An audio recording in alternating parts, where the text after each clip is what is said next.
In the hazy pre-dawn light of a cold winter morning, as the city still slept under a blanket of muted silence and the first 100 words of my day burst forth like a confession, I stared at my credit card statement in disbelief. There, amidst the usual array of bills and mundane expenses, glimmered an unexpected, almost accusatory line: a jewelry purchase, one that I had never mentioned, never even hinted at gifting. I had always prided myself on living transparently with Michael, my husband, yet that statement revealed a secret that shattered the carefully constructed narrative of our marriage. Every word on that page seemed to scream of a betrayal I had meticulously hidden, a betrayal that now threatened to unravel everything we'd built together. How could a piece of jewelry, meant to be a symbol of love and commitment, become a silent testament to my unspoken lies? I felt the walls of my carefully maintained world begin to crumble as my pulse quickened in that moment of raw, unfiltered truth. For as long as I could remember, Michael and I had built our life on a foundation of shared routines and mutual trust. We celebrated birthdays, anniversaries, and small victories with simple gestures and heartfelt words. I had always believed that the gifts we exchanged were reflections of our devotion, a tangible way to mark our journey together. Yet, that fateful credit card statement, discovered while I was sifting through my mail one quiet afternoon, forced me to confront the possibility that I had strayed from that mutuality. The statement was clear: a glittering piece of jewelry had been purchased, a delicate, intricately designed necklace that sparkled with the promise of something beautiful. And yet, Michael had never received any gift. There was no wrapping paper, no secret note tucked inside a box, nothing. It was as if the necklace existed solely in the realm of my hidden world. I remember the day I made the purchase with unsettling clarity.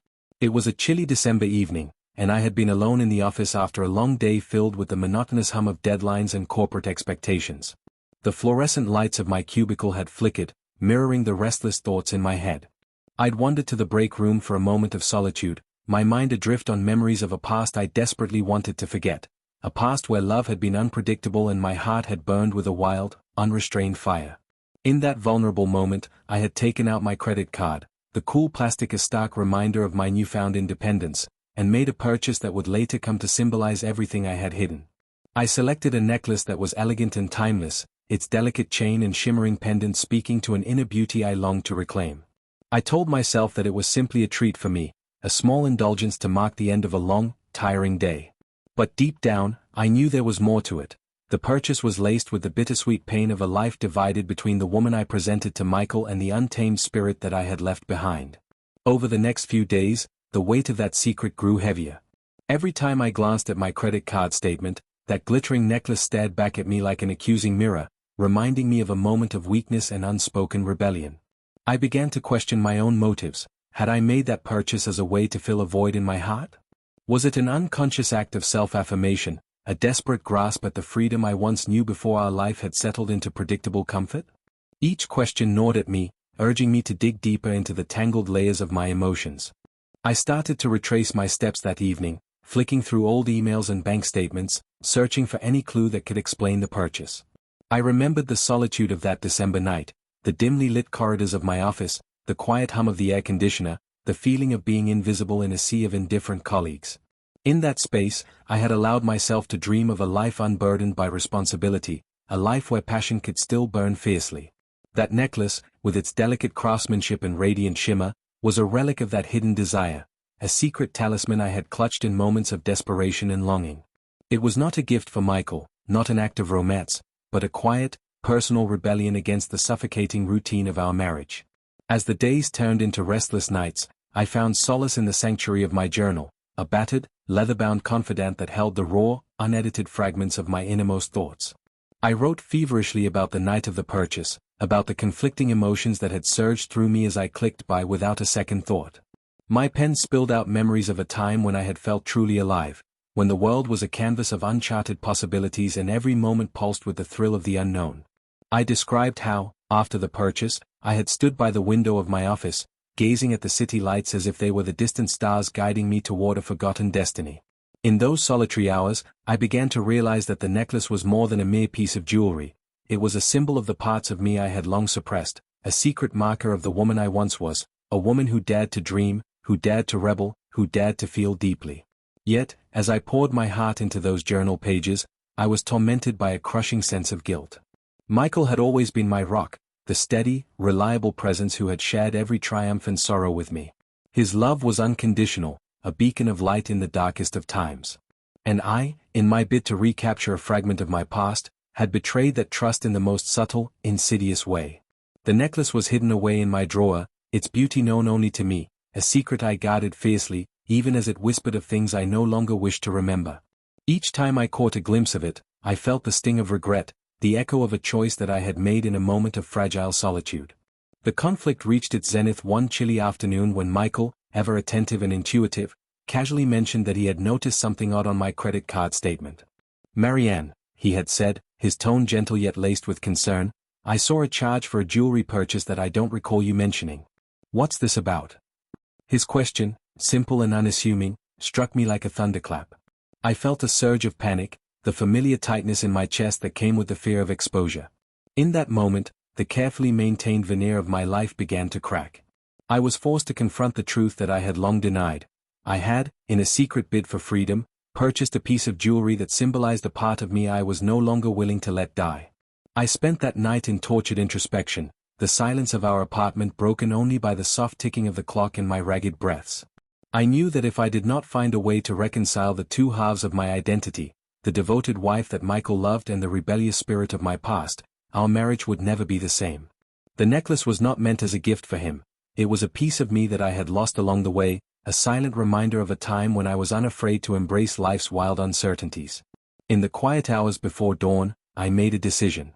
I resolved that I would no longer let this secret fester in the dark corners of my soul.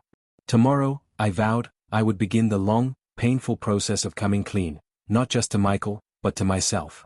I would confront every memory, every regret, and every hidden desire that had led me to that fateful purchase.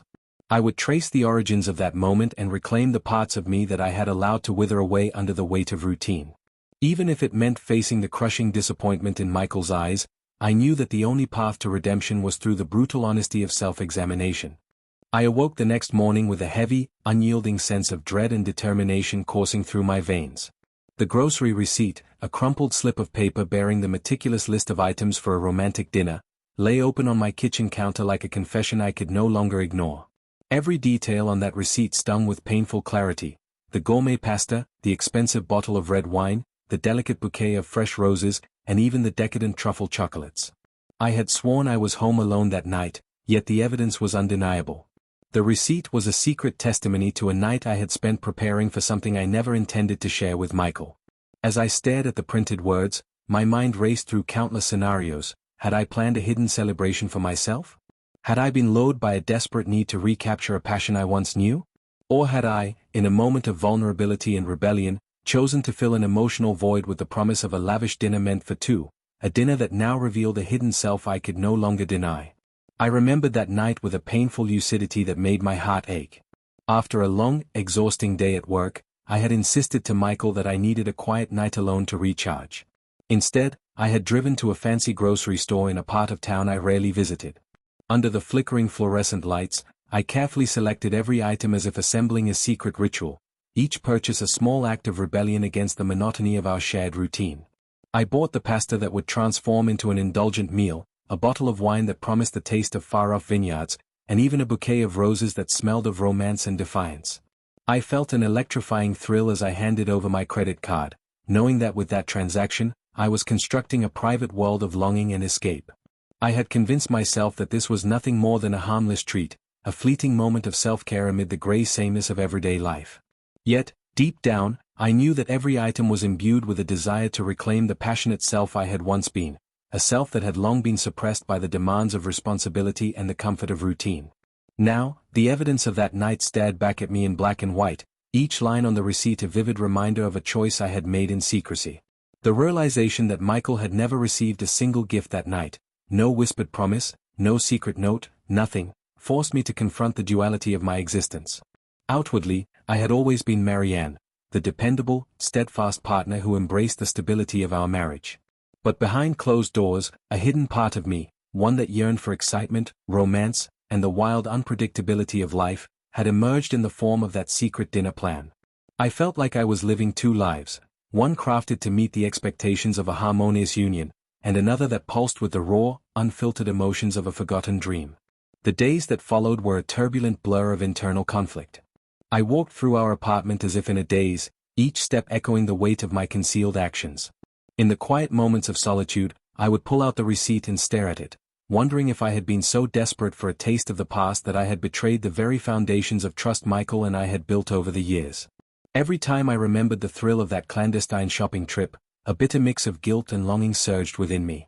I was torn between the safety of our predictable life and the magnetic allure of a hidden world where passion and spontaneity once reigned supreme. Unable to bear the burden of this secret any longer, I resolved that I must confront the truth, even if it meant shattering the delicate balance of my marriage. That evening, with the grocery receipt tucked into my purse like a burning ember of regret, I sat down at my desk and began to write in my journal. I poured out every painful detail, the electric excitement of that December night when I had defied my own limitations, the quiet moments of reflection that followed the purchase, and the creeping realization that I had been living a double life.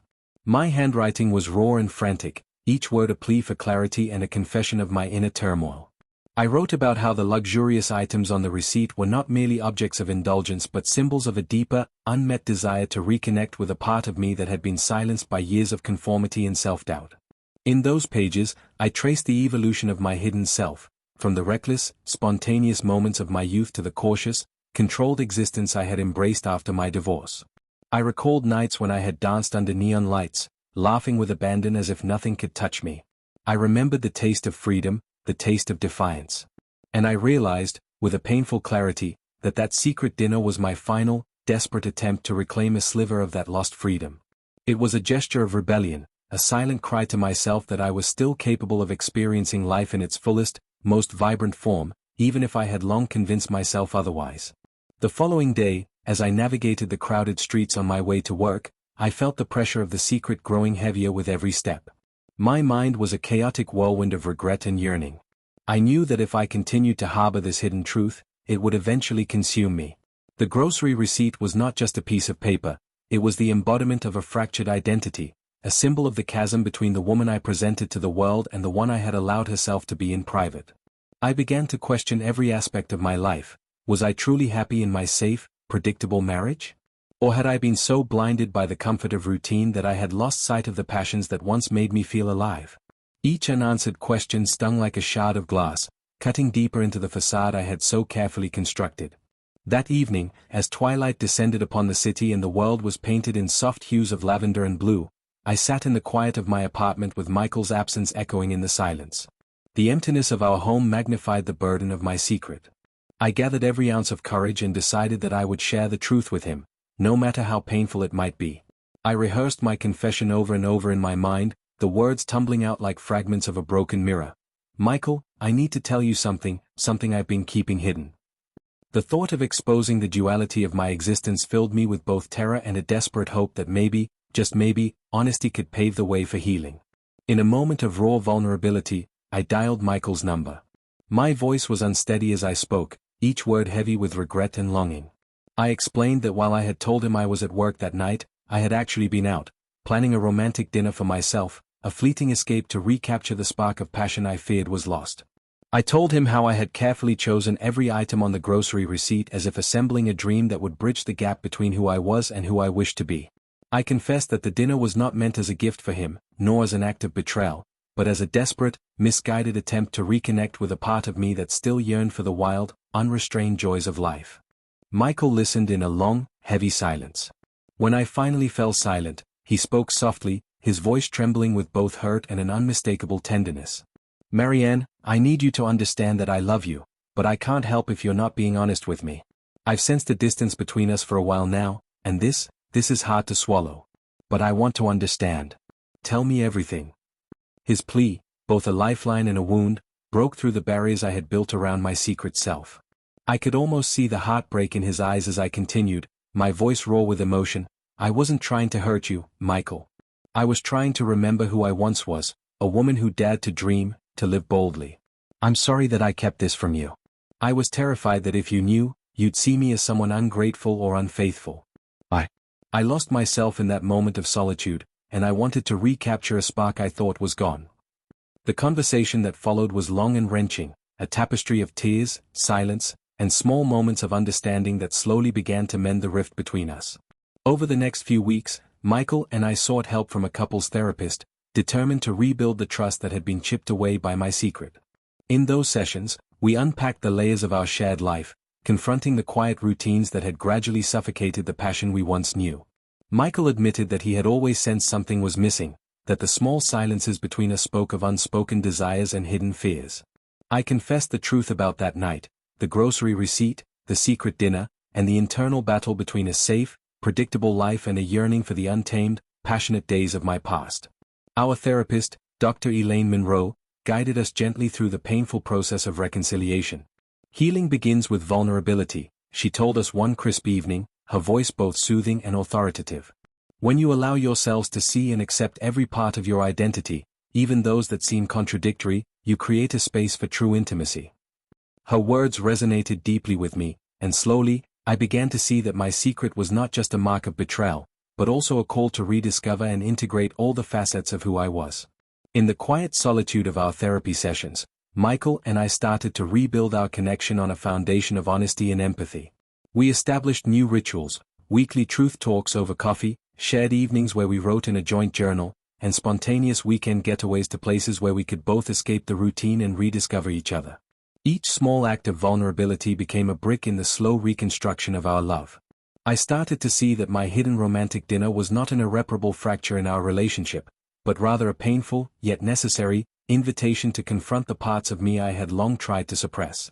Outside the confines of our relationship, I also embarked on a journey of self-reflection. I returned to old hobbies that had once filled me with a sense of wild possibility: painting, writing, even dancing. Late at night, when the world was quiet and my thoughts ran free, I would take out my journal and scribble down everything. The details of that grocery receipt, the emotions that had surged through me, and the lingering question of who I was meant to be. I found that each word, each stroke of my pen, helped me to piece together the shattered fragments of my identity. I began to understand that I had not been living a lie out of malice, but out of a desperate need to protect a part of me that felt vulnerable and unappreciated. The romantic dinner I had planned in secret was not meant to replace what I had with Michael. It was a cry for freedom, a reminder that beneath the layers of responsibility, there still lived a woman capable of passion and risk. As autumn's chill gradually gave way to the soft promise of winter, our progress, though slow, became undeniable. Michael's steady support and the shared moments of raw truth allowed us to rebuild our relationship in ways I had never imagined. There were still days when the pain of my secret choices would flare up, moments when a stray memory or a forgotten receipt would trigger a cascade of emotions. But each time, Michael and I confronted those moments together, learning to navigate the delicate interplay between forgiveness and understanding. "We're not perfect," Michael would say, "but our love is real, and if we face our truths, we can create something even more beautiful than before." His words became a mantra for us, a beacon of hope that guided us through the darkest nights. Now, as I sit in the quiet of our living room with the soft glow of a winter sunset streaming through the window, I feel an overwhelming sense of gratitude for the long, arduous journey we have undertaken. The grocery receipt that once threatened to expose a secret romantic dinner, a dinner that I had hidden out of fear and a desperate need to reclaim a part of my past, has transformed into a symbol of both regret and renewal. It is a reminder that every secret, every moment of vulnerability, is a step toward a fuller, more authentic life. Michael and I continue to forge our future together, each day marked by small acts of courage, open conversations, and the unwavering belief that love, when nurtured by honesty, can heal even the deepest wounds. This is My Truth, a story of fractured promises and hidden desires, of the delicate balance between the person we present and the person we truly are. I have learned that secrets, no matter how carefully guarded, eventually find their way into the light, and that in confronting them, we discover the raw, unfiltered beauty of being human. Our journey is far from over, and I know that challenges remain ahead. But I also know that each step we take, every tear we shed, and every whispered confession builds a bridge to a future defined not by perfection, but by resilience, compassion, and the enduring power of truth. As I close this chapter of my reflections, I feel the soft rhythm of hope pulsing within me. The pain of betrayal has begun to yield to a profound, healing understanding, a realization that our shared love, tested by secrets and nurtured by honesty, is stronger than any hidden lie. With Michael by my side, I step forward into a future where every secret, every piece of forgotten desire, is woven into the tapestry of our lives, creating a rich, vibrant picture of love that is as real as it is transformative. The journey continues, a ceaseless unfolding of vulnerability, forgiveness, and the transformative power of embracing every fragment of who we truly are.